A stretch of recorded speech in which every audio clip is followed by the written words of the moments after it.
online from people who are not in the Richmond area, and we're blessed to have that. I will tell you, we survive only on the donations of our participants. I would call them members. Membership is very loose in this organization. We have not forsaken DEI in this organization, and so anybody who shows up is deemed a member, whether they show up in person or online. And there are no criteria, no qualifications necessary other than just being here. And we all are welcome, no matter who they are, where they come from, what they look like, what they call themselves. And so anyway, we do pass, in the course of the meeting in person, we pass a basket for love offerings. We ask you to reach into your wallet, and while the bottom of your wallet meets the deepest levels of your heart, make that the vector for your love offering. And for those who are online, we have a new function where giving can be done through Venmo, right, Dennis? Yep. Is the PayPal function still working or not? No, it doesn't work. Okay, so don't forget about PayPal. Just use Venmo from now. And if those who don't know how to do online, such as myself, and want to write an old-fashioned check, you can do that too. You can do that either here, or you can send a check in the mail to the address on the email that goes out every month, and just put on there my name / Richmond Ions, and it will find its way into our treasury. So we appreciate those donations very much. Are there any announcements? Santa, I know you're on there. Do you have any announcements for the group today? Yes, good morning, everybody. And I'm so glad to see my friend Sarah presenting today. I know you're just going to really enjoy her. And I just like to remind everybody that Sanctuary of Earth, in partnership with the Richmond Ions Community Group, has a twice monthly event that's free on 2nd and 4th Sundays at 1:30 Eastern. So it's next weekend. We have Lise McAllister talking about planets like us. So it's about astrology and our relationship to these celestial bodies. And the purpose of Gather is really not only for us to learn, but also for us to practice, deepen our practices with each other. So we have time for discussion, learning, and sharing. So I hope you'll join us. You can register on the IONS meetup page, which is also found on Facebook, or come to the sanctuaryoferarth.org website. Hope to see you there. Thank you. Thank you, Sam. Carol, do you have any announcements you want to make? Okay. Oh, Tom? Yeah. Chair volunteers? Oh, yeah, come on up. Thanks. Okay.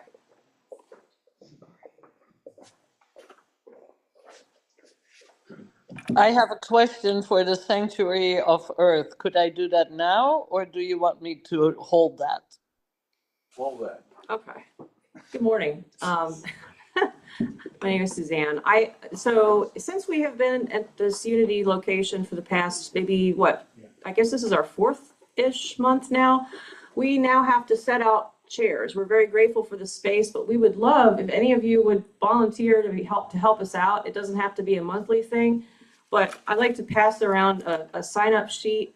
This is kind of how they recruit volunteers for Healing Night at Unity of Bon Air, where I go. This is how we got the idea. We're thinking of collecting a list. So every month, whoever's on this list, let's say we get 10 people, say, hey, I'll be notified to say, you say, who wants to help out with chairs this month? And if you'd like to help out, just let me know and I'll let the group know. So you don't have to help out every month. It's just kind of like, if you might help out once or twice a year, it's a non-committal thing, then I'd like to pass this around to see who would be open to that. Does that make sense? Yes. Okay. All right. Thank you very much.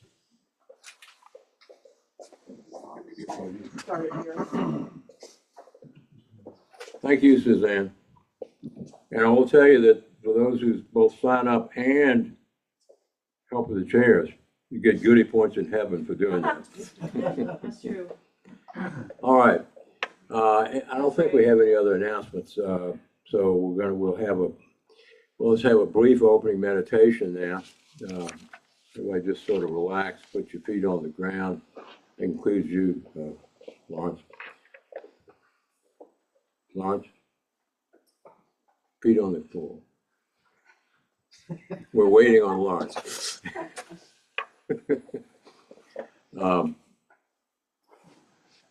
Close your eyes, take a couple of deep breaths.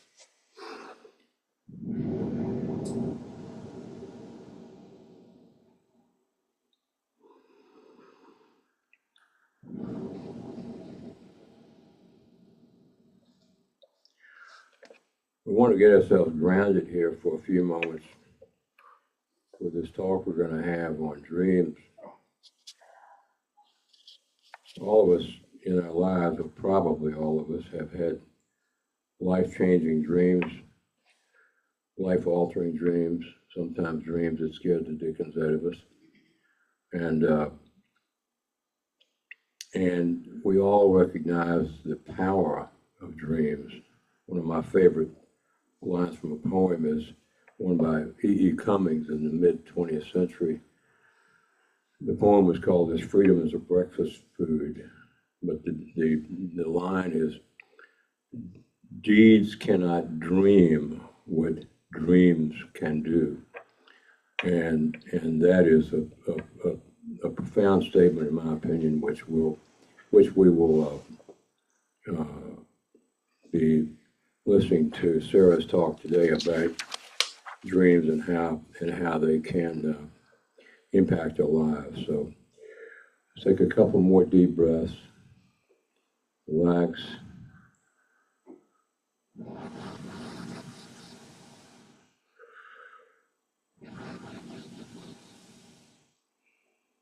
And let's come on back and be ready for what's going to be a wonderful presentation.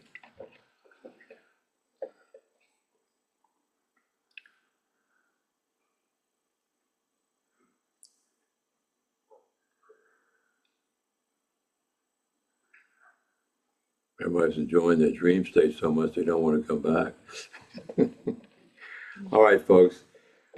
This morning we have a talk by Sarah Norton. Sarah is a clinical psychologist with a PhD in psychology, and lives in the Fredericksburg area, as I understand. Is that right, Sarah? That is correct, yeah. And has done extensive studies on dreams and so forth in the Jungian sense, and also has published a book, a dissertation called "Arctic Imaginings: Chasing Ice Through Jung's Liber Novus into the 21st Century," and also is the editor of a publication called "The Rose in the World," which is a publication about spirituality and so forth. So without further ado, I give you Sarah Norton. Thank you very much, Sarah. Thank you for having me. It's good to be back with Richmond Ions, and thanks to Sana for inviting me again. Just to give a quick overview of our time, I know a few of you may have heard me a couple years back when I was here before, but I feel safe in giving a little refresher of my field, especially for those of you who are new and maybe exploring this kind of topic for the first time.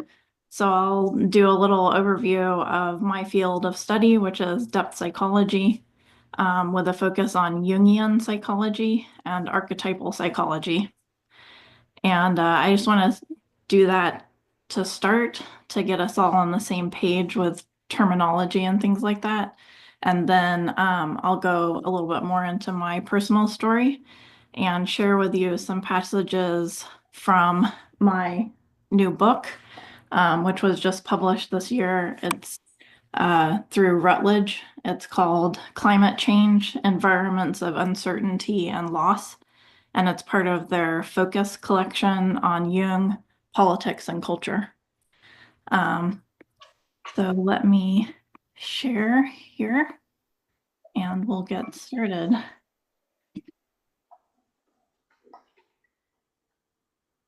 All right.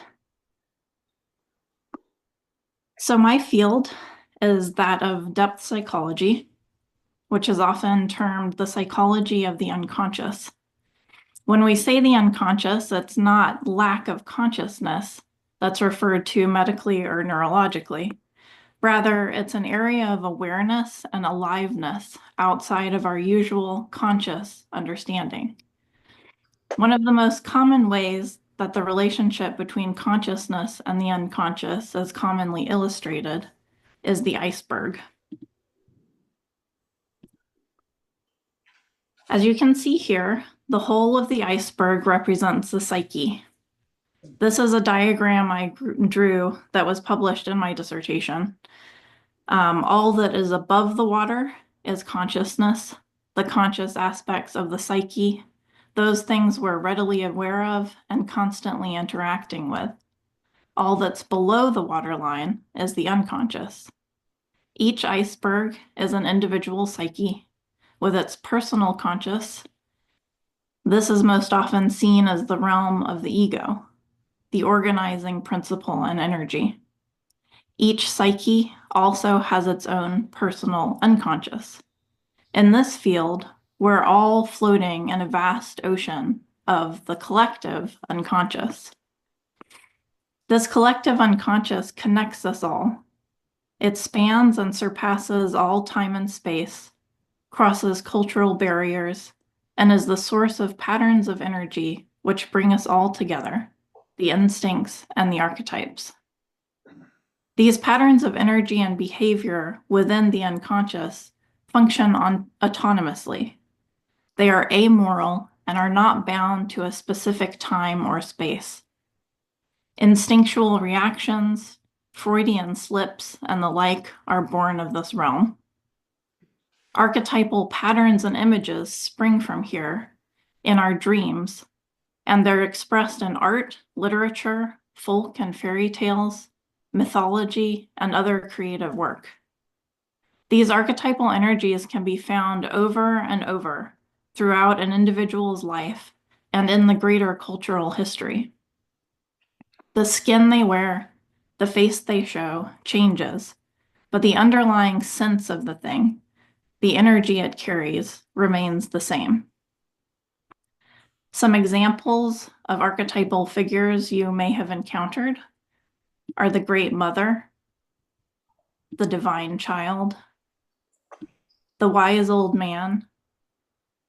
Ideas like death, rebirth, and the hero's journey can all be found in the narratives and artworks all over the world throughout time, being played out in the lives of individuals, expressed in our cultural output, and encountered in our nightly dreams.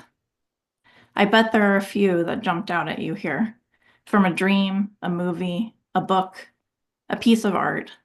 They're all around us. My particular field of study within the realm of depth psychology is Jungian and archetypal. Jungian referring to Carl Gustav Jung. This branch of depth psychology is based on his writings from the early 1900s through his death in the 1960s. His work into the study of archetypes, as he termed them, these symbols, are a major focus in his analytical work, as well as in his personal journeyings and paintings, like this one. Jung's psychology is centered on a major archetypal symbol, which he termed the self, with a capital S. The self is the center, the divine spark within each of us. It's a unifying principle of the psyche, and it holds all of the opposing forces together. Most prominently, the shadow and the light, the unconscious and the conscious.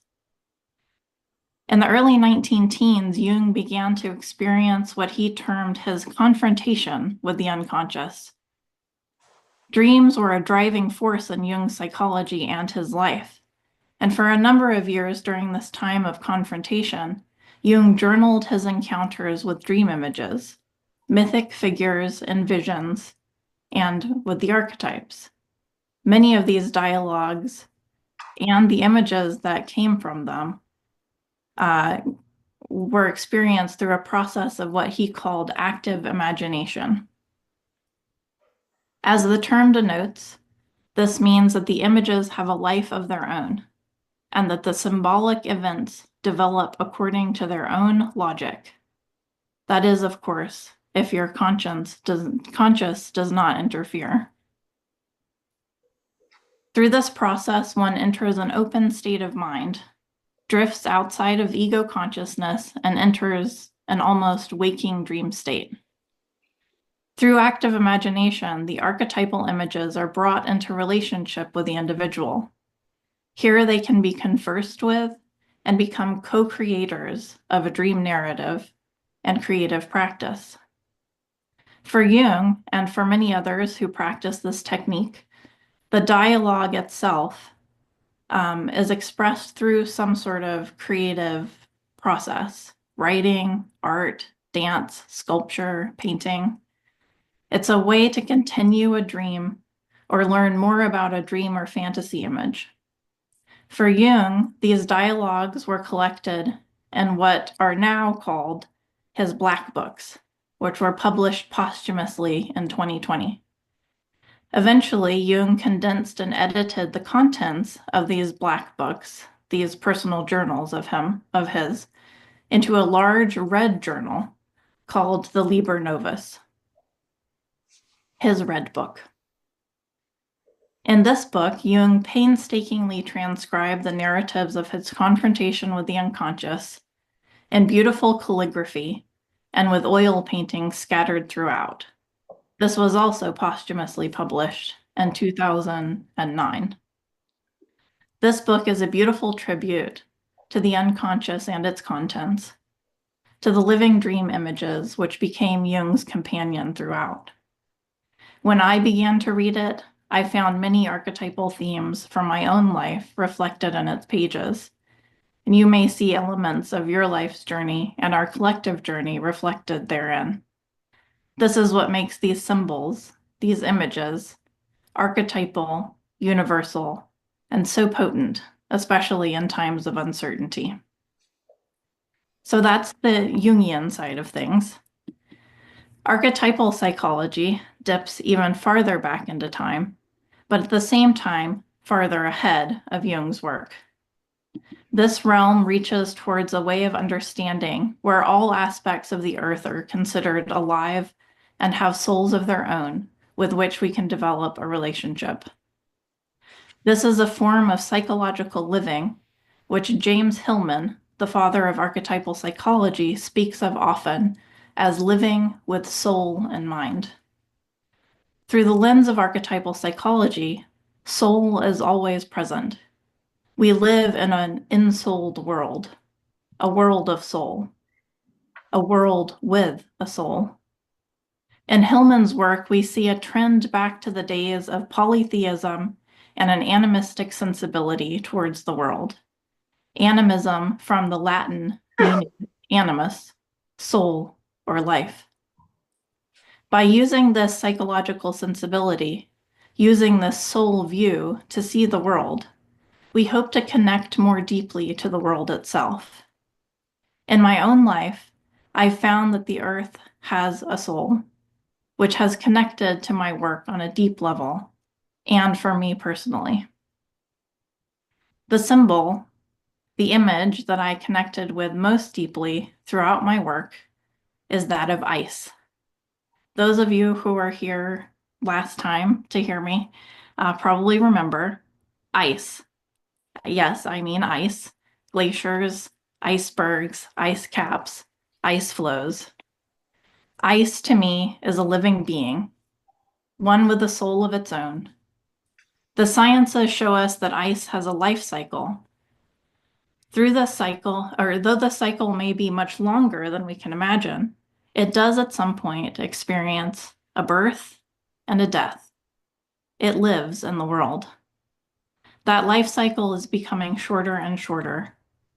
In this warming world, ice has been an important teacher for me on how to confront uncertainty and the unknown. The grief it brings me, and the opening to care for something beyond myself. I have come to know that the ice is alive. Through its teachings, I have also learned that all the elements of the earth are as well, and earth itself is too. And this is where my newest work continues forward. My dissertation and the experiences therein may someday be published. I spoke about them at length last time and in many other settings. But here I'd like to share some pieces from my new book. My passion for Earth has continued, and ice is still a constant companion. In many ways, it is my first lens, the opening that helped me to branch out to look at more signs of our changing climate and the uncertainty that they bring to our awareness. In the book, along with the melting ice, I explore the idea of doom we are so often finding ourselves contending with, the green of the climate movement,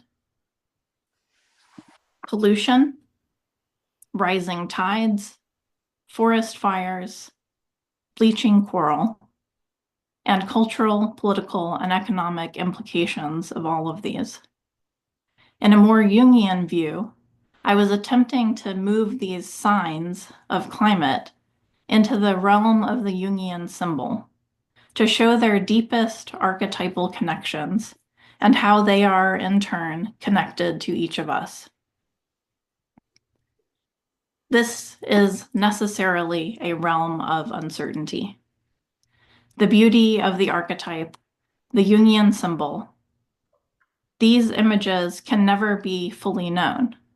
There's always an element to them that will remain unconscious. Over time, we may get to know them more and more, see new faces and facets of their being, but they can never be fully comprehended. At times, the more we know them, the more we know we will never understand. However, this uncertainty is an opening to possibility. To know that we can return to these images time and again, always learning something new about the depths, ourselves, and the world around us. When I dream of ice, I have met it, talked with it, played alongside it. All of our dream images are held in the collective unconscious. This is a space where we can practice and improve our relationship with all the elements present, from the smallest snowflake to the largest glacier, from the bleaching coral reefs to the ashen forests reeling from recent fires. We can find ourselves in the small pyrogenic seed on that porous floor, only now able to crack open after the heat of the destruction and find rebirth in the new sprout. This is the gift of uncertainty. There are myriad possibilities in its wake, if only we can find our way to them. Not for a moment dare we succumb to the illusion that an archetype can be finally explained and disposed of. Even the best attempts at explanation are only more or less successful translations into another metaphorical language. Indeed, language itself is only an image. The most we can do is dream the myth onward and give it a modern dress. And whatever explanation or interpretation does to it, we do to our own souls as well, with corresponding results for our own well-being. The archetype, let us never forget this, is a psychic organ present in all of us. That's from Jung's collected works. So you can see this is very much a realm of uncertainty. There's so much always to be discovered. And right now, this is a time of extreme uncertainty. I admit I have at times had trouble practicing what I preach. My husband, my partner in life, is a disabled veteran who works for the federal government in a time when his job is under threat, his benefits could be at risk, and his invisible disability is considered with disdain by many. And our means of keeping him from further illness or aggravating his disability, especially by masking against respiratory spread of virus and disease, is under threat of criminalization in many places. In many others, it's seen as a personal affront, met with anger and mockery.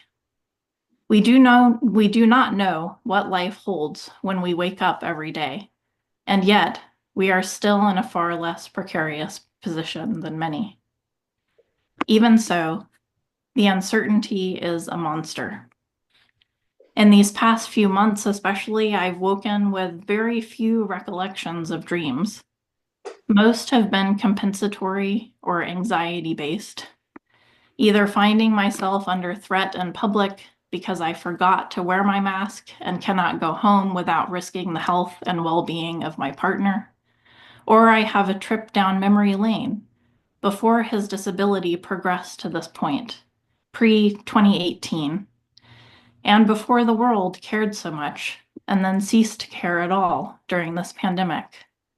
They remind me what could be, good and bad. They present me with possibility. They also present me with possibilities for empathy amidst the uncertainty. In the dreams where I'm confronted with anger or resentment, I wake feeling hurt, sad, and angry at times. But I know that this is the reality of so many in our world. It allows me to see how they view me. I can step into that space for a time and seek to understand rather than react. It helps me to approach the world from an ever-expanding perspective, rather than shrinking into my bubble and demonizing the rest of the world. One of the most interesting and vital ways that dreams have been nourishing me in this time is through old dreams. I'll be having a conversation, listening to a talk, reading, watching a television show, or just sitting quietly watching the birds flit through our back wood line. And a dream from years or decades ago will suddenly stop by for a visit. At times, it's a single image that I'm eventually able to place, or it's the full dream jumping into my consciousness like a pop-up ad on a screen. These are dreams I played with a long time ago, old friends stopping by to say hello and dropping new pearls of wisdom from the time since we interacted last. These have been fueling my moments of creativity and have given me windows to possibility beyond the uncertainty of the future. They ground me in the moment and bring me visions of wonder to step beyond the anxiety that lingers. There's been the green eye of a jaguar hiding in the shadow of the rainforest. Trees on the edge of a futuristic alien landscape, floating in midair, their white roots shining against a gray, cloudless sky, and silvery horseshoe crabs slipping over dunes on an oceanless beach. These were dreams that struck me enough when waking that I wrote them down, and in some cases I even sketched a memory from them. But for the most part, they were acknowledged and then forgotten. They were fascinating and intriguing, but now they are truly numinous. They are divine and tremendous. These have evolved with the times to become big dreams for me. As our society grows and changes, and as Earth and all our cultures continue forward, the face of these archetypal images shift and grow with us. The essence is always the same. There are parts of them that will never change, but I can recognize new and exciting aspects of them in this new time. Who I am has changed as well, so how I see them has necessarily shifted. In working with dreams, I feel my capacity to hold uncertainty has grown. It also feeds my creative impulse. This creativity is life-giving, and once I've spent time with these images in a more inward space, I often feel compelled to take the words, my main source of processing and creativity, outward.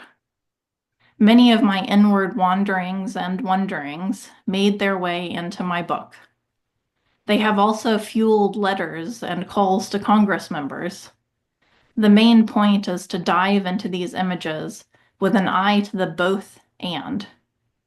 How can they comfort and sustain, as well as move inner work forward? So now I'd like to read to you a little bit from my book to illustrate more fully how dreams and images can help us in times like these, times that we are living through, times that are uncertain and challenging. I've tried to keep the examples fairly broad, but given that my main focus is climate change, you'll hear many nods to that aspect of uncertainty. These are all examples, not guidelines. Whatever you're most uncertain about, let it speak to you. Dialogue with it and find your own way. So a brief introduction from chapter 1, Navigating Doom into an Uncertain Future.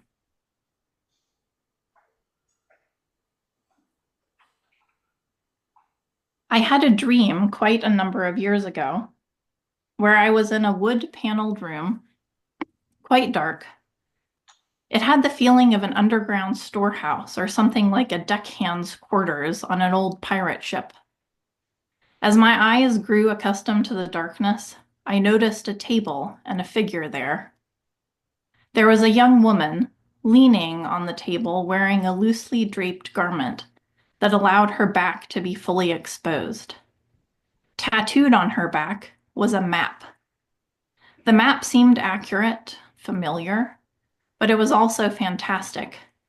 There were monsters and magical beasts, realms that were hidden or unknown, all depicted in the midst of the familiar continents and labels. When I awoke, I wished I had the skill to draw what I had dreamt. It was fascinating and beautiful, but there was also an ominous feeling that lingered from that dark, lantern-lit space. This dream is one that taps on my shoulder from time to time. I'm still intrigued by those spaces on the map that are not on any map. Maps are a recurring theme for me. Not only treasure maps or GPS locations, but also maps like you'd see at a park or a camp. Those placards sitting at the beginning or at the split in a path. Maps are intriguing on so many levels. These maps in my dreams always point to literal locations, but there's a fantasy or more figurative location just beyond the page, sign, or paper.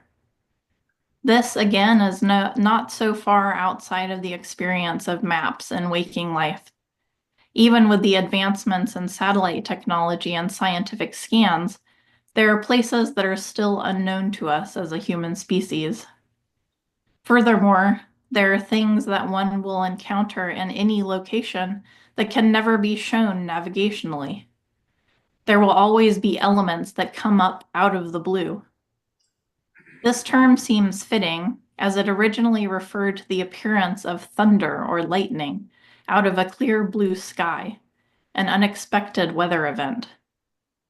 Just like the explorers of yore, we find ourselves upon terra incognita in multiple ways. Maps of antiquity show many aspects in common with that map that I saw tattooed in my dream. Certainly there were no actual dragons or kraken, but there were reefs and ice flows that may have been a threat beyond comprehension at that point in time. These maps were a good starting point. They allowed others to come after to create better versions and find more efficient methods. This is the same issue in this in the science in the sciences experience and have a challenging time explaining. There is an element of uncertainty that must be confronted, like those mysterious and terrible places on the map. The uncertainty monster has to be confronted. So now I want to take you to two different locations, the realm of green and the red of fire. Both of these are from chapter 3, Shadows of Green, Shroud Fires of Change.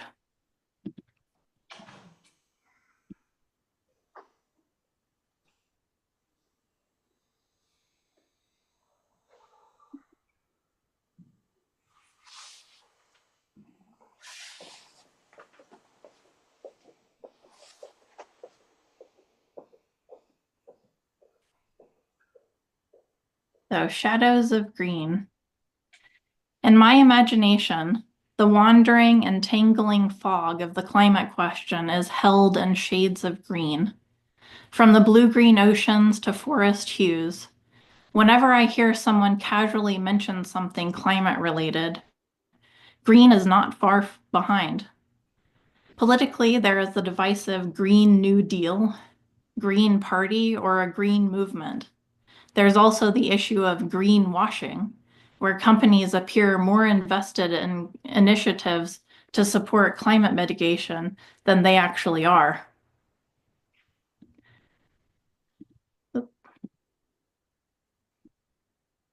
They can also greenwash more literally by choosing packaging with green labels or nature images to show that they are eco-conscious, when very few ingredients or manufacturing standards align with that goal.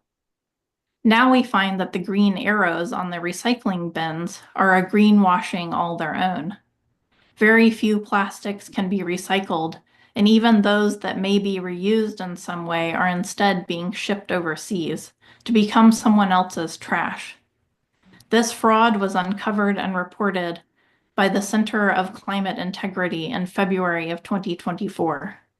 The authors of this study reported that the petrochemical companies were well aware that their products could not be recycled, but continued carrying out a well-coordinated campaign to deceive consumers, policymakers, and regulators for more than 50 years. This is that strange green fog of uncertainty, but one that leans into distrust and deception, the green of monetary enrichment clinging to every breath. I find this fog within the smoke of wildfires as well. The green symbolism of the trees carried forward into the gray, poisonous smoke. Certainly there have been wildfires prior to our industrial age, but the levels of planetary heating, drought, deforestation, and the like, fueled by mass industrialization and corporate greed, contribute again to the greening of the fog. I find this fog and the sickening pollution from manufacturing plants on the edge of frontline communities, most of which are home to people of color, indigenous populations, and/or those who are poor or economically below the poverty line. I find this fog and the many unseen pollutants in our world today, from pesticides to pandemics to plastics. This is a putrid green of pollution, which ranges from air to water to light to sound and more. We know as of recent scientific reports that plastics can be anything from what you can see littering highways and beaches to much smaller microplastics and virtually invisible nanoplastics, a complex mix, each with a unique environmental fate and behavior. Each of these holds uncertainty and green. A greening that is living in every cell of our bodies. A greening that can offer us moments of self-reflection amidst the fog. A green that is so multiple and complex that if we can learn to move within, separating its gifts from its curses, we may be able to find a better way forward. A number of years ago, I had the following dream. Interestingly, this dream contains another tattoo. There's something of our current crisis that gets under my skin, apparently.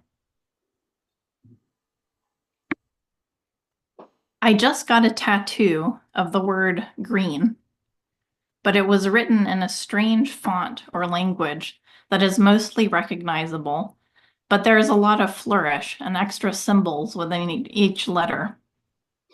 It reminds me of those coexist bumper stickers, but none of the symbols are religious, at least not ones that I recognize.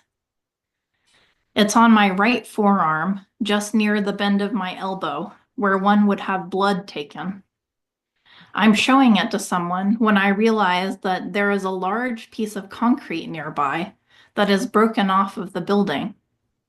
The break reveals graffiti on the stone underneath. It's from many years ago, long before I was born, and it is the same symbol that I just had tattooed.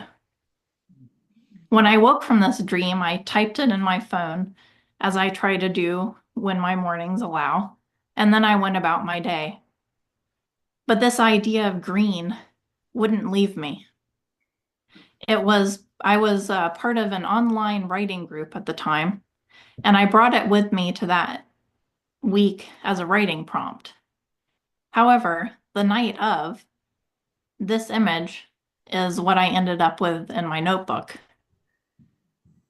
It's of the tattoo, but more legible than it was in the dream, and an amorphous green blob, a green circle edged by blues, some facets or starbursts showing in darker greens, giving it a slight echo to a round, precious gem.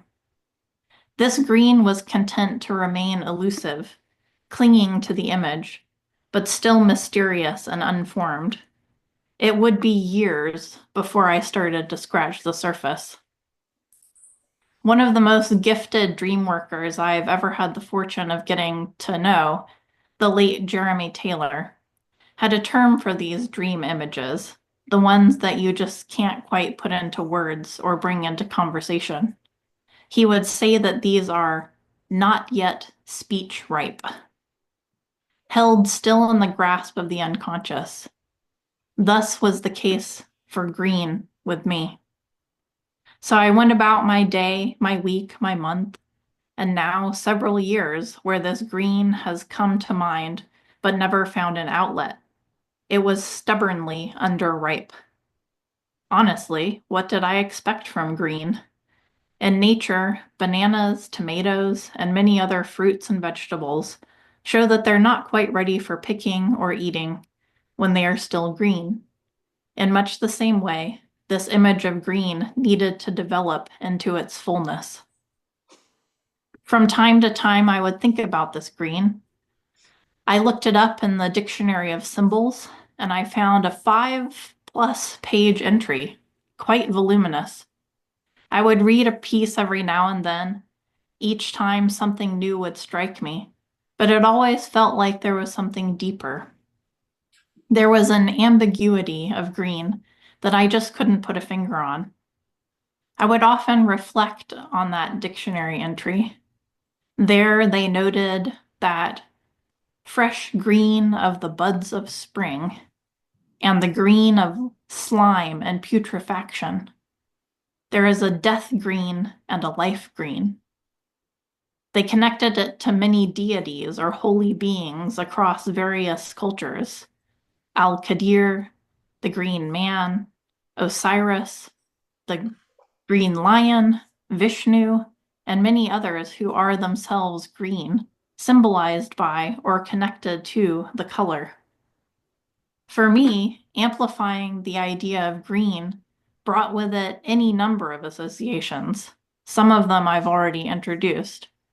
The green of nature, green space, greening a church for holy days, greenwashing, the green of American money and greed, green triangles of recycling, green parties and politics, green for luck, green for envy. The grass is always greener on the other side. Green as land on a map, green for go, on and on and on.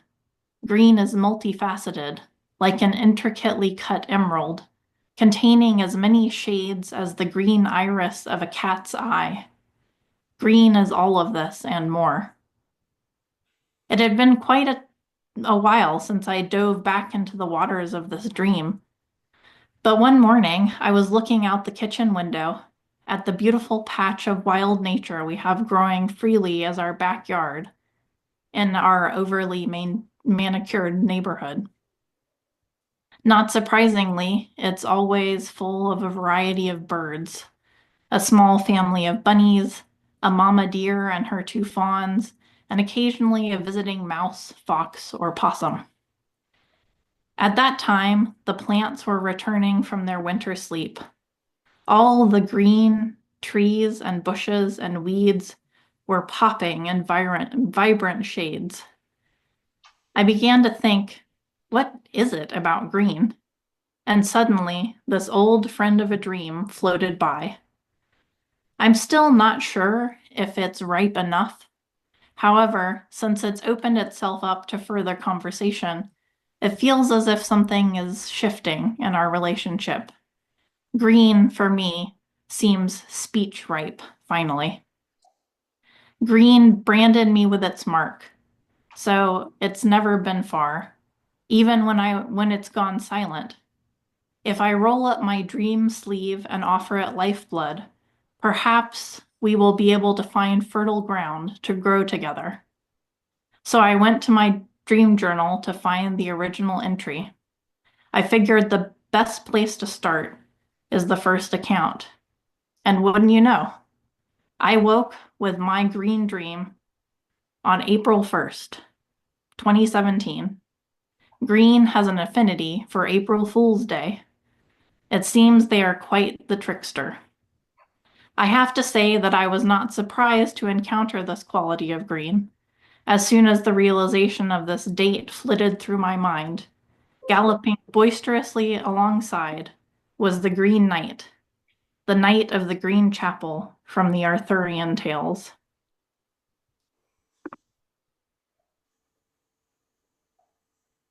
Year after year, my dream called to me from these woods, silent, without thought or word.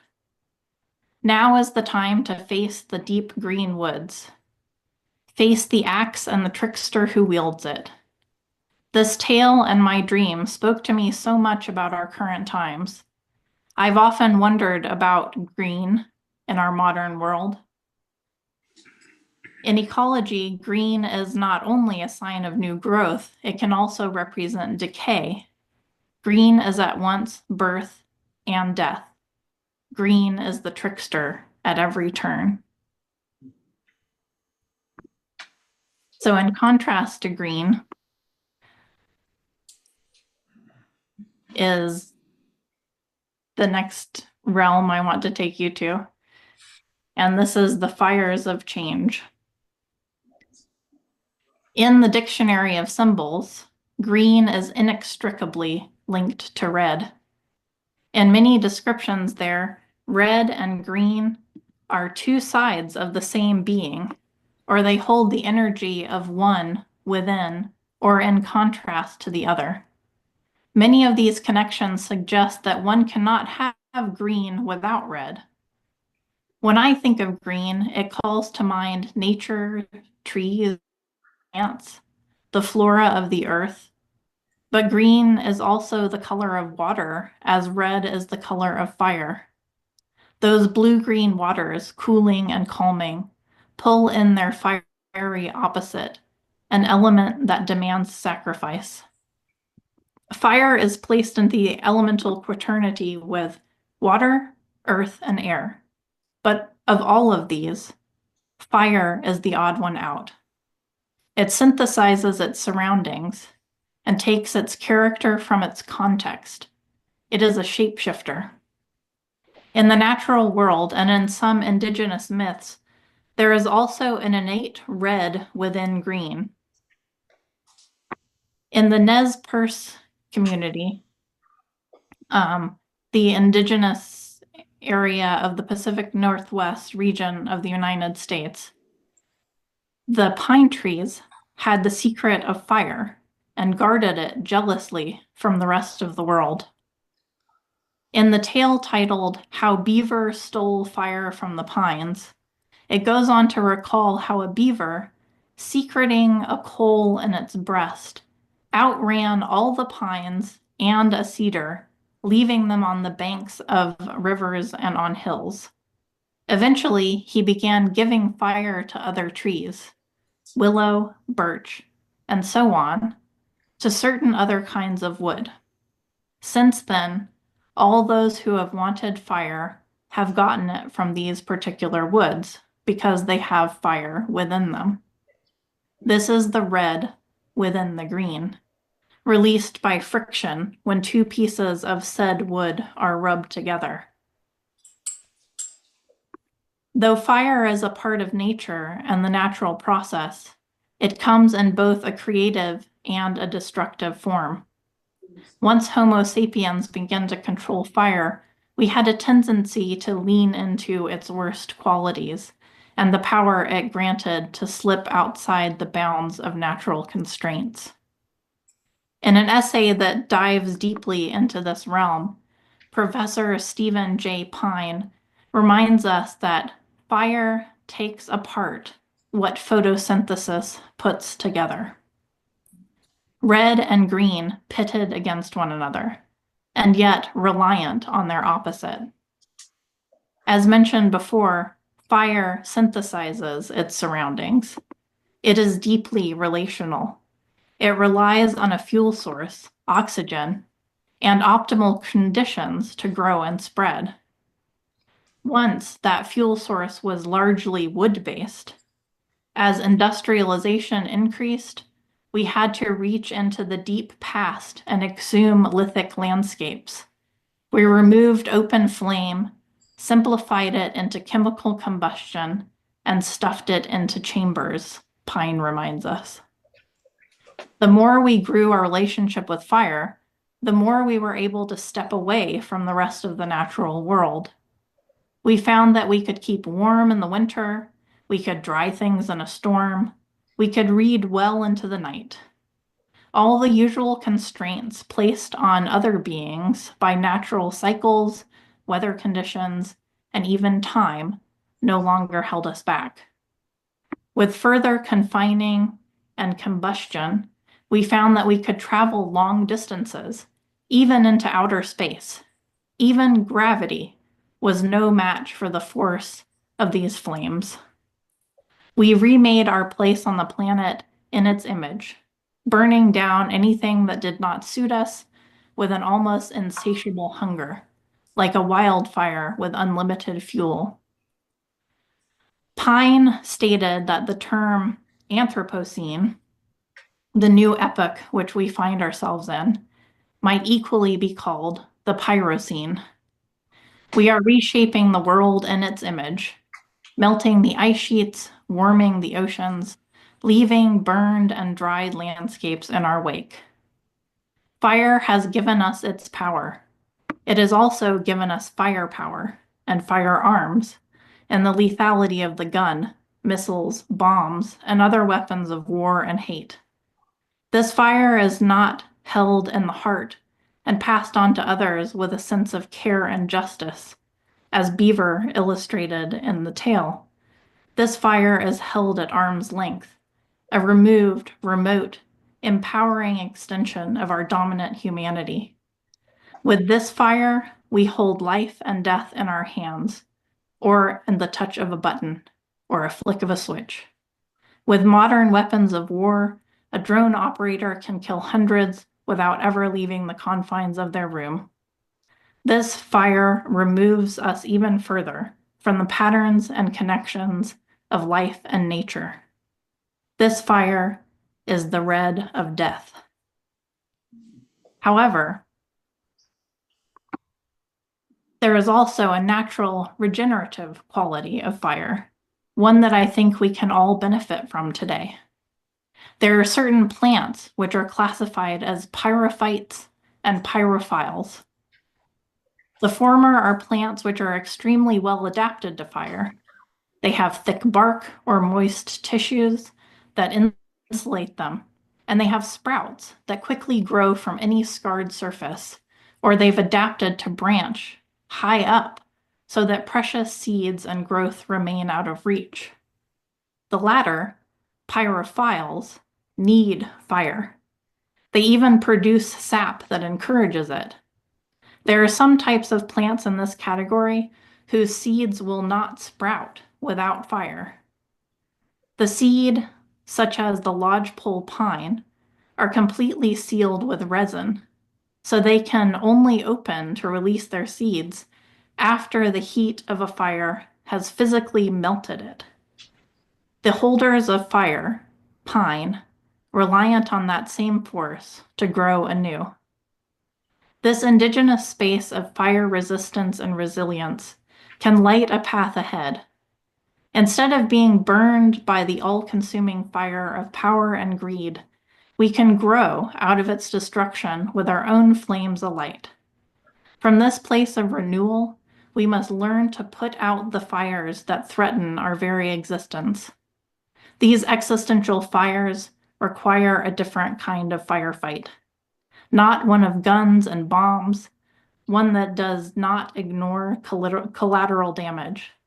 Rather, this one weeps for all that is lost and becomes emblazoned with a passion for others and earth. Fire prevention in this context means prohibiting the lobbying, advertising, vote buying, campaign funding, and actual legislation writing that corporations do behind constitutional shields. Preventing these fires places people over profits. Engaged as citizenship, peaceful protest, works of art, and cultural movements are just a few ways to spark a movement to fight their destructive firepower. We need to light fires of our own, of heart, love, care, equity, justice, and peace. These fires are life-giving. They renew and bring forth the next generation. This is the red that is also green. The green that lets us know that spring is near, small leaves and buds poking out of the gray winter. In this space, green and red are one. They move effortlessly between one another, middling, uncertain, ambiguous, but always burning forward. They acknowledge the loss in the world, the loss of habitable climate, death of war and pandemic, the destructive pollutants environmentally, culturally, socially, and politically. They drag us into the depths of the earth and demand a sacrifice. As we see the blood of our imperfection and uncertainty, let it root there, a fire growing inside, to blossom, red from green, proclaiming its mark upon the green earth. So I hope this has given you a taste of what was promised in this talk, a way to walk forward into the uncertainty, to take your dreams and nature with you as companions, whatever that looks like for you. Whichever images and symbols call out to you. They will certainly not solve all the problems of the world, but being more connected, more open, caring, and empathetic against the tide of uncertainty can buoy us upon the waves rather than allowing the weight of the past to pull us under. Dreams, images, creativity, and nature can give us space to wait, offer us grace to not know, to help us face this unknown future with a look to something new, something we may never have known or dreamed of. It does not erase or ignore the pain or loss. Rather, it honors it all, gathering the tears, the burning rage, the intricacies of all we face into one place where we connect and build when the time comes. So, thank you all.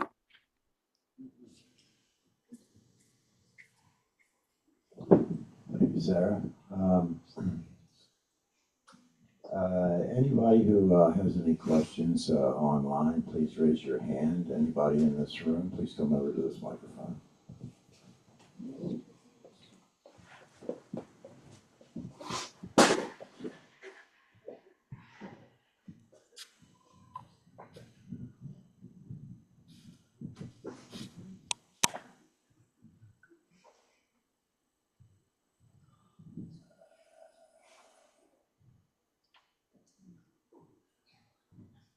I see Wilma has hand up.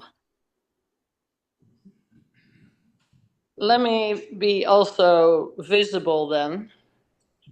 Let me see. I did put the video. Am I there?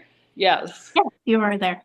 I just want to compliment you first on this absolutely beautiful reading.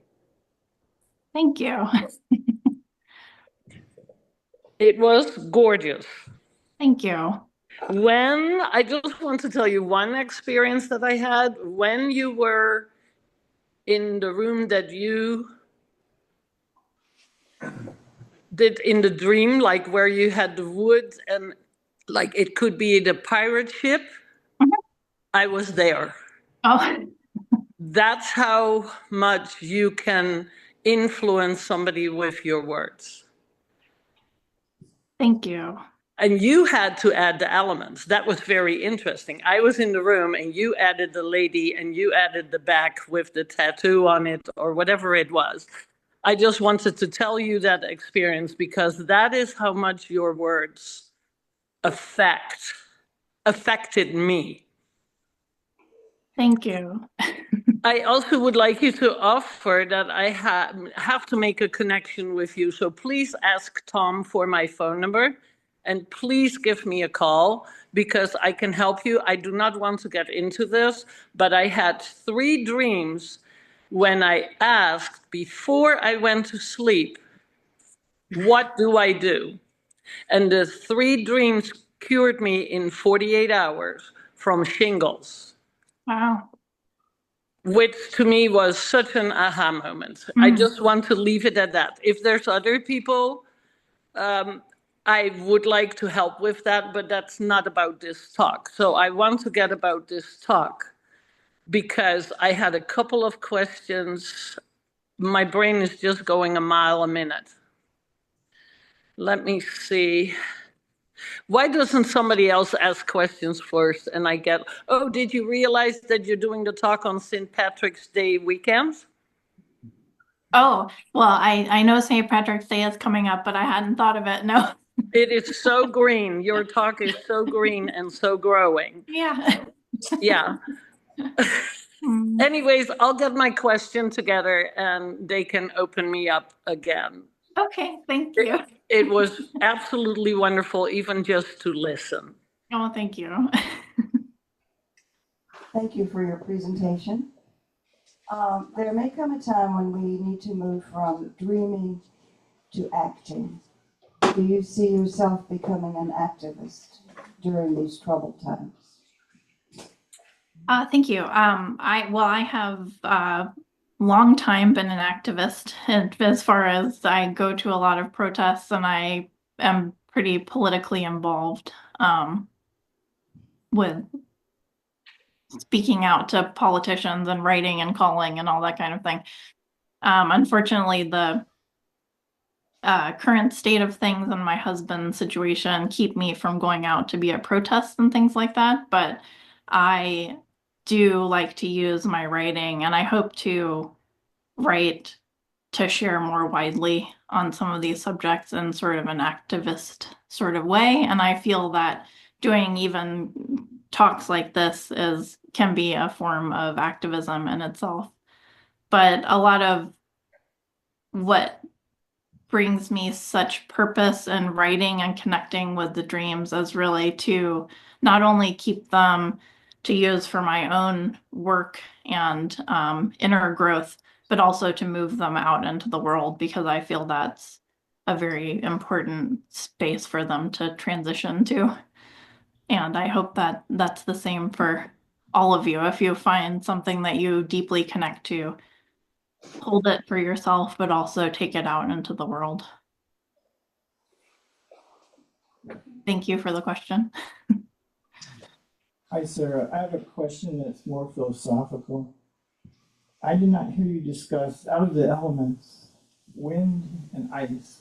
You talked about fire, you talked about water and wood. Can you comment on that? Comment on wind. That Yes, the five elements you referred to several times, but you never really talked about wind or ice. Yeah, wind or ice. yeah. Well, that's a big question. In the book, I sort of get into more of all of those, and I think Sana had a comment that my previous talk is on the Sanctuary of Earth YouTube channel, and that was all about ice. My whole dissertation was about ice, so condensing it into a small space is a little challenging. But ice to me is all of these things, and the beauty of all of the elements is that they interplay with one another. So many of the same qualities that are in the fire and the earth are also reflected in these other realms. But I'd love to discuss more with you one-on-one if you wanted to. I don't know if I can condense it down enough in this space. I apologize.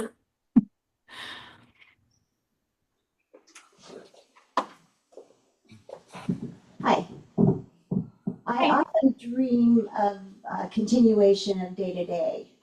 And I wondered if you have plant any seed in your mind or attempt to direct your dream to something that might be more symbolic and helpful rather than a rehash of daily problems.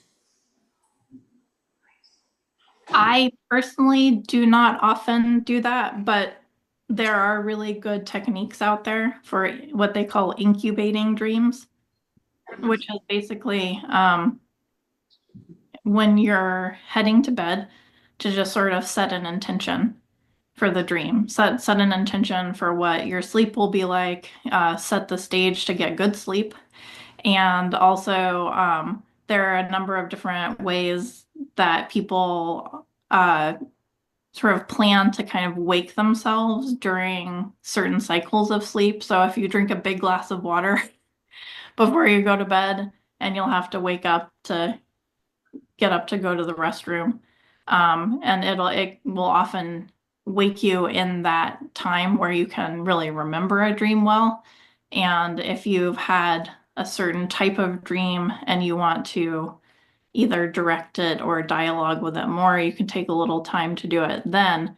But to just set that intention and have the sort of opening for that conversation to happen. I've always found that dreams are very responsive. Once you start recording your dreams, you'll sort of start to see this conversation take shape. And you'll find often that the dreams sort of build upon one another. So if you're trying to find sort of an answer to a question or want to sort of see a specific thing really come to life within the dream space, just opening that dialogue in and of itself can be really beneficial to that goal. Thank you.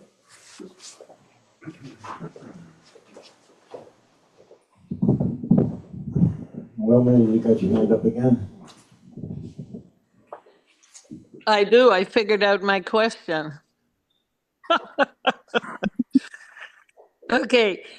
You read about Jung. It was a part of his book, from what I understand. So it started something with The Most We Can Do, and it had a part in it with a modern dress. Yes. I totally did not get that part. It went over my head. Can you put that part from Jung in plain English? Yes, I think so. I know it's asking a lot, but No. it's like I didn't get it. Then you went back to this is from Jung, and I was like, wait a moment, do I need to get his book? I just love to ask you, what is your take on it? Because I can't imagine that it only went over my head. So I'm trying to put it out as a general question. Yeah. So basically I guess I can share this. I would love you to Yeah. share it again if you can go back. Yeah. I hope it doesn't take too much time. No, not at all. So yeah, so this is from Jung's Collected Works, Volume 9, 1. And it's basically what he was talking about with the archetypes. It's just sort of reinforcing a lot of the things that I had already been speaking towards, is that the archetypes and what he terms the symbols can never be fully known and comprehended. They're huge sort of energetic bodies, which we encounter in our dreams and through fairy tale and folk tale. They are in the realm of the collective unconscious, so they're necessarily partly unconscious all the time. And when we bump into them sort of in dreams and things like this, they appear to us in this modern dress. So they appear. Wait. You lost me. I have to ask a question. And this was about questions, so I'm going to ask it right now. So is it then that the archetypes, the way you describe them, are alive and evolving? So the core of the archetype remains the same. The core, so it's core. like Wilma stays the same because she was young, she was older, she was now, what do you call that? Like gosh, I can't even find the word in English. Like a mature adult, like in her 60s, what do you call it? A senior. So are archetypes able to evolve like that? The archetypes, so in Jung's theory of archetypes, the archetypes themselves, sort of the core, the base energy of an archetype is always the same. So yeah, sort of the archetype of the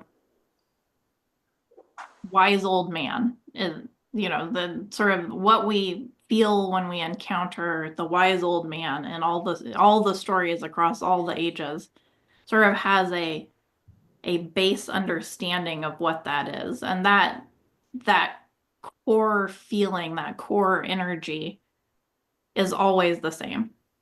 So the wise old man does not evolve. Is that what I'm getting from this? It's still the same archetype. So is it like a tarot card? I think he's in a tarot cards too. Yeah, a lot of people use tarot cards to sort of dialogue and encounter the archetypes. Okay. But the face of the archetype, how we encounter them and where they appear, that is always changing. So there's the core of it, but Gandalf from Lord of the Rings is a wise old man archetype. And the sort of the core essence of what he is the same when you encounter the wise old man in Star Wars as, Obi-Wan Kenobi. But they're totally different characters. So the face of them changes, but what they are underneath those faces always stays the same. Okay, can I invite you to do a talk about that? That is so interesting for me because I've never been motivated to watch anything like that. But we're getting into a personal conversation. I don't want to use that time. So the sentence with the dress really, I did not get what that meant in that whole talk. And I can't pull it up. You have it in front of you. Yeah, well, that's all. It just means, so it says the most we can do is dream the myth onward and give it a modern dress, which it just means that we take these archetypes that mean so much to us and write them into different stories, or we, Like, use them in different like the movies.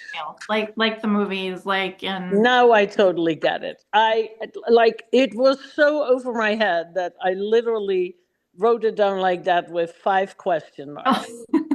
well, I hope that helps. It helped me a lot because it kept intriguing me through the whole talk that I was like, I can. Do you know who the guy is who built the Goetheanum? I cannot come up with his name. Who built He- what? He built the Goetheanum in. I want to ask a question about him, and I cannot come up with his name. Were he and Jung connected? I'm not sure who you're referring to. Oh, he wrote so Sorry. many books, and he died in the 20s. Maybe somebody can help me who is sitting in the audience. Hey, Wilma, maybe that'll be another time. Let's move on. Okay. I'm sorry to take that. I had a question about that. Okay, I'll try to figure it out. Hi, Dr. Norton. Hi, I was wondering if you're familiar with the book by Namkhai Norbu. He's a Dzogchen master. It's called Dream Yoga and the Practice of Natural Light, and it's about lucid dreaming. And the practice of natural light is correlative to what you're talking about, the open focus unity consciousness. But someone earlier, I think, asked a question about lucid dreaming, so I thought I would just mention that book. Yeah, I have seen the title, but I have not read it. But I've known a number of people who study lucid dreaming quite intensively. It's a fascinating practice. I don't do a lot of lucid dreaming, but I know a lot about it. If you have any specific questions or anything. That's great. So somebody was talking about lucid dreaming earlier, so I just thought I'd mention it. Oh yeah. Oh, thank you. Thank you.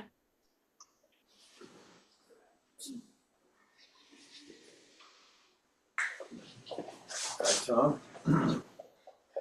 Anyone else? Sarah, are we on? Yeah. Okay. In terms of your discussion about plastics, every time I hear plastics, I think of The Graduate. We're the graduate generation here. And how plastics were the future and all that.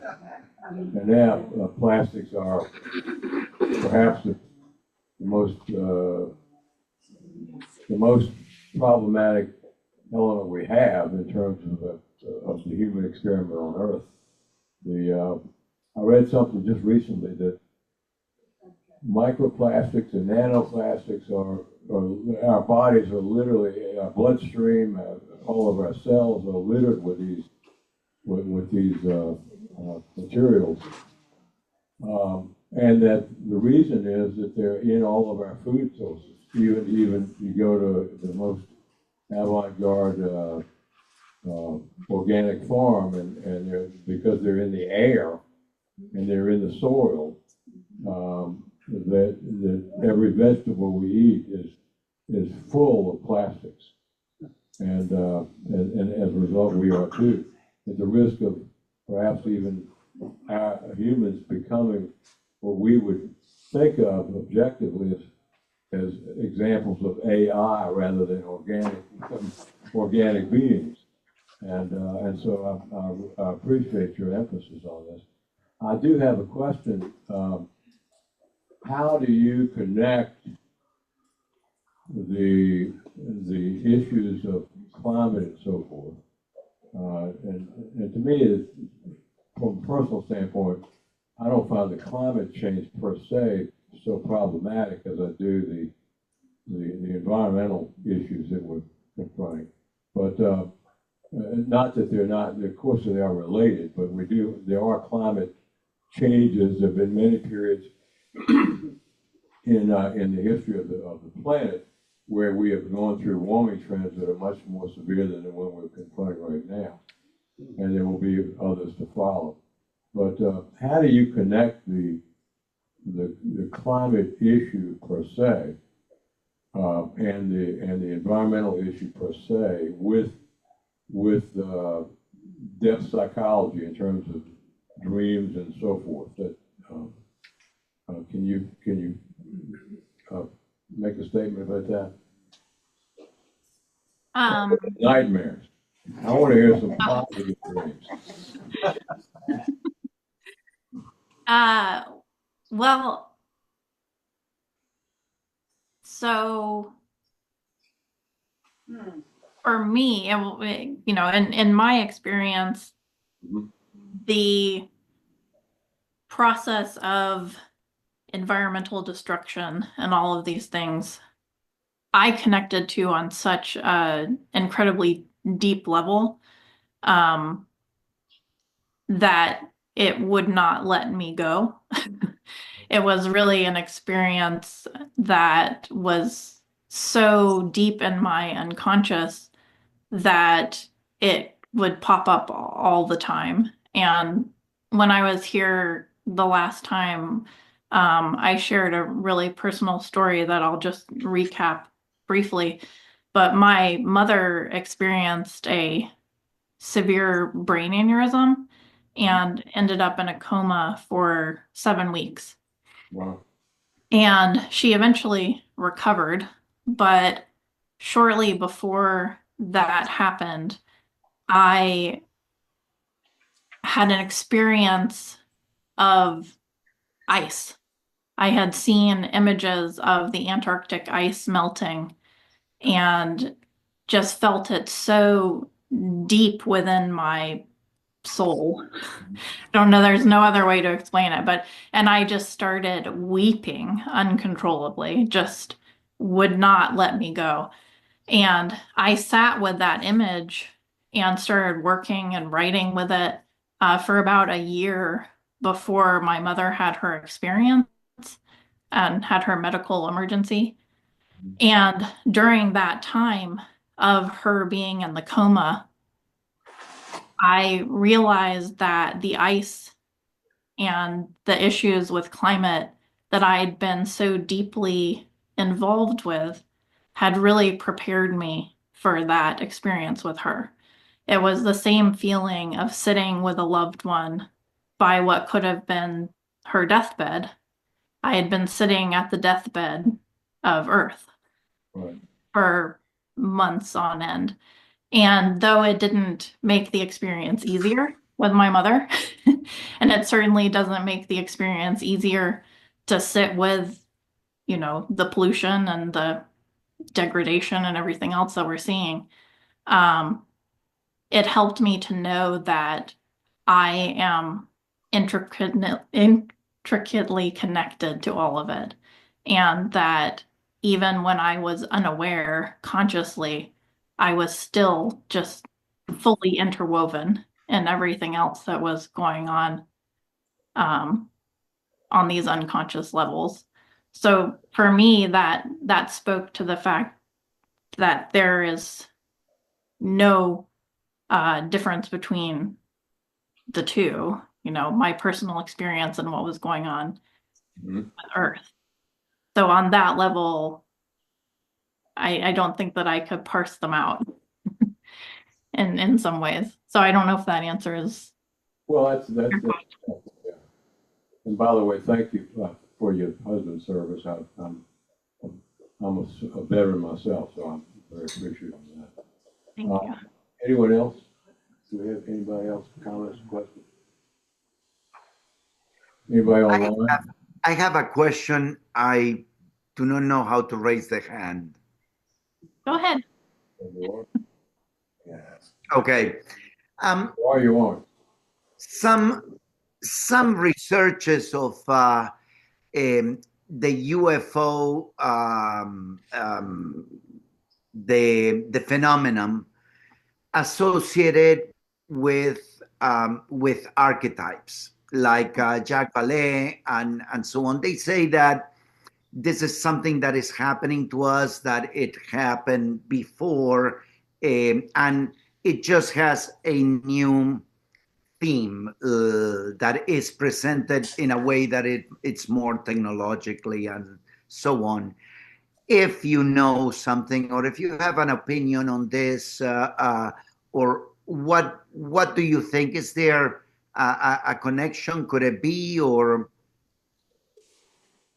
From an archetypal perspective, I can certainly see an argument for it. We'll say Jung, Carl Jung, did write a little essay book, a little tiny book about UFOs, because he, at sort of towards the end of his life, was when all these sightings started happening, and he saw them as a manifestation of this inner pattern that he termed the self. Because the UFOs at that time were round. And for him, the round mandala shape was very much an image of the self. So he saw us as sort of in a collective crisis of needing the sort of inner work, and it was being projected outward into the world. So people were seeing these things. It didn't negate them being real in any sense. And it didn't sort of classify them one way or the other. But he certainly saw that sort of deep symbolic connection as either a, coincidence in that we needed this to appear outwardly, so it did, or that our inner expression was sort of projecting it out into the world in some way. So don't think there's a hard answer on it, but I certainly can see the parallels.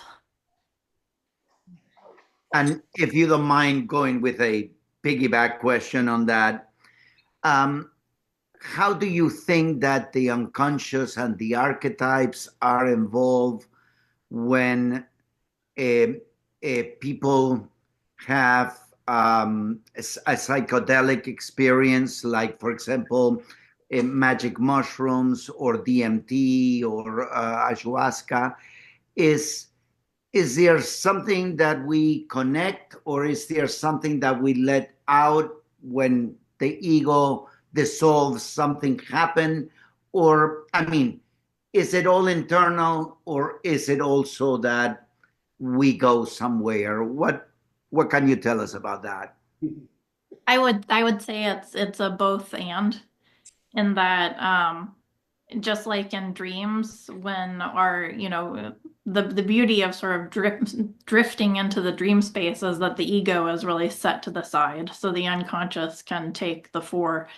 And a similar thing is seen to happen in these psychedelic states, in that the ego sort of steps off to the side, and it makes more room for not only contents from our collective unconscious to come forward, but our, images that we hold really in our personal unconscious too can take new form and speak more freely. So I would say it's all of these things, that it allows them to make space for these new contents to really speak, and put their images into our conscious awareness. There's been a lot of research done on this. Stanislav Grof does a lot of research into psychedelics and how they sort of affect consciousness and relate to the unconscious.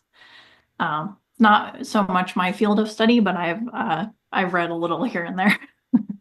So. Thank you. Anyone else? I do have something important to share, but I talked already. It's not 12 o'clock yet.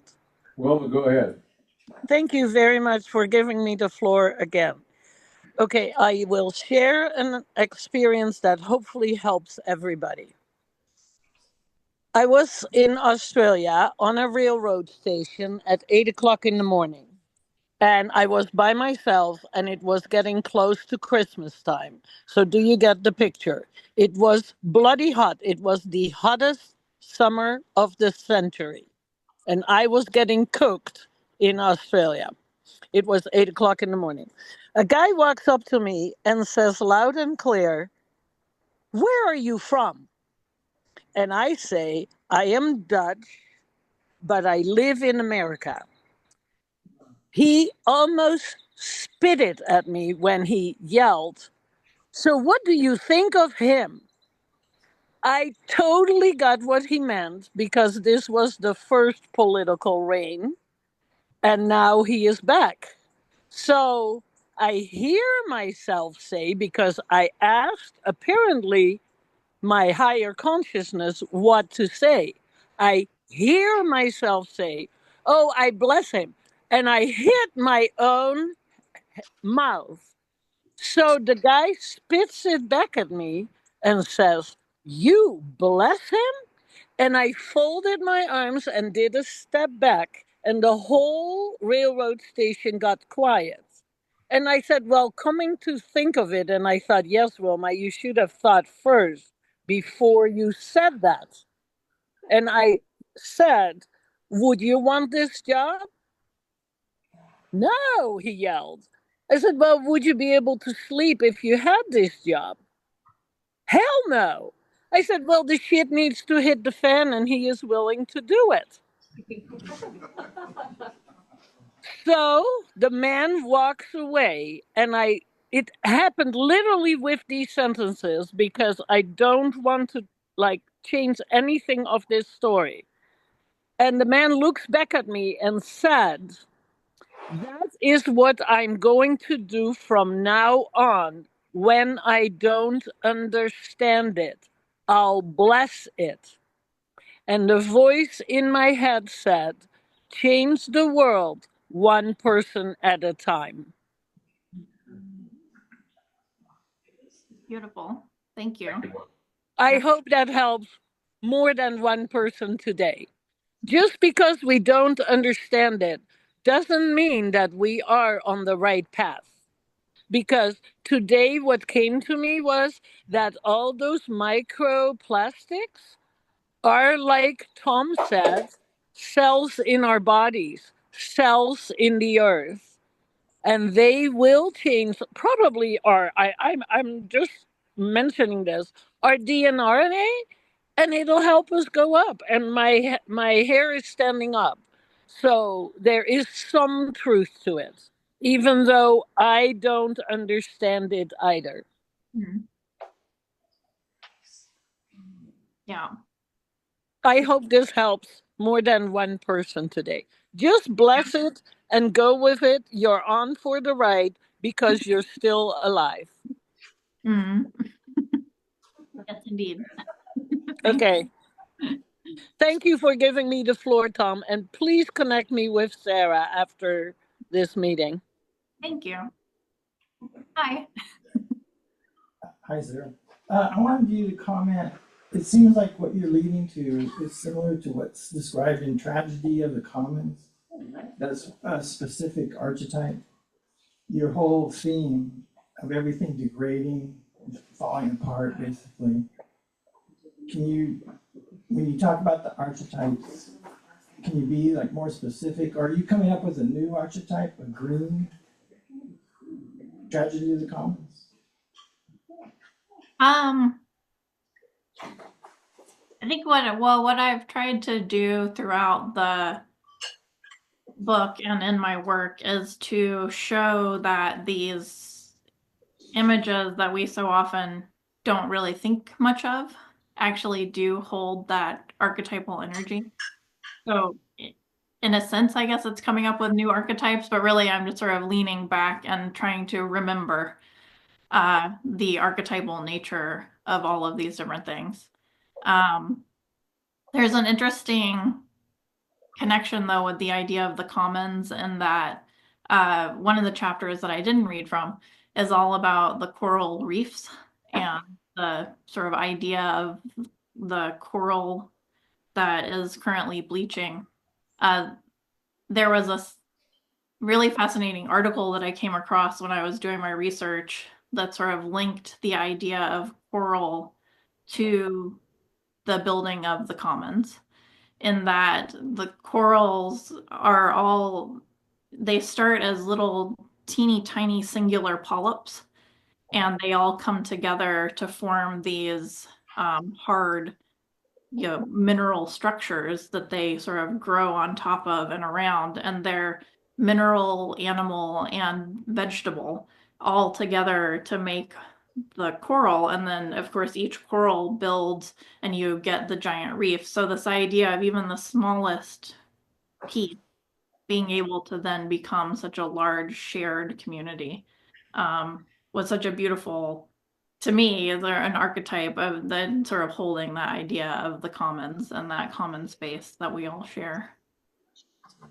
I can testify to that. I was scuba diving at Key West last year, and the coral reefs are dying. When you look at them compared to, I remember being there 30 years ago, they're more vibrant, more life. Now they're just like becoming pale. Yeah. Yeah. As the oceans warm. Yeah.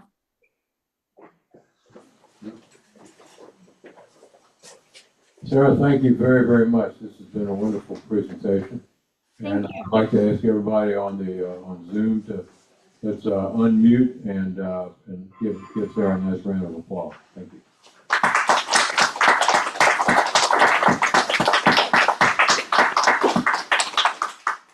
And we have in the room here, we have food in the back. We didn't have a large supply today, but we'll make we have 5 loaves and 7 fishes, and everyone will be fed, right? So we're gonna break up now and have our potluck lunch, and we look forward to seeing everyone again next month. Our speaker next month will be Susanna Calvert of Sana Calvert, Sana Wupong Calvert, and we look forward to that talk. And we have a great lineup for the whole year, and so this is the end of the official meeting for today. But thank you very much, and thank you again, Sarah. It was a wonderful presentation. Bye bye. You all have a lovely meal.